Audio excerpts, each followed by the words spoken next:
சில பேர் எந்த ஒரு காரியத்தையும் எவ்வளோ நல்லதாக செஞ்சுட்டா கூட அவங்களுக்கு டவுட் இருக்கும். சரியாக செஞ்சுருக்கேனா அப்படி டவுட் இருந்துகிட்டே இருக்கும். சுற்றி கொண்டு கேட்பாங்க, நான் இது சரிதானே அப்படின்னு கேட்பாங்க.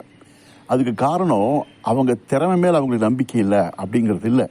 அதுக்கு காரணம் அவங்க ஆழ மனசில் படிஞ்சிருக்கிற அவநம்பிக்கை. அதாவது சின்ன வயசில் ஒரு 7-8 வயசு வரைக்குமே அவங்க தப்பு செஞ்சுருந்தாக்க சுற்றி இருக்கிறவங்க, அவங்க அப்பாவோ அம்மாவோ வேற யாரோ கிண்டல் பண்ணியிருப்பாங்க, அடிச்சிருப்பாங்க, திட்டிருப்பாங்க. என்ன பண்ணுற, ஒழுங்கா பண்ண தெரியல உனக்கு, இது ஒழுங்கா பண்ண தெரியல உனக்கு அப்படின்னு சொல்லி நம்மால் ஒழுங்காக எதையும் செய்ய முடியாதோ அப்படிங்கிற எண்ணம் ஆழ் மனசில் படிஞ்சிருக்கும். அது அவங்களுக்கு தெரியாது. அதுதான் வந்து தலை காட்டுது.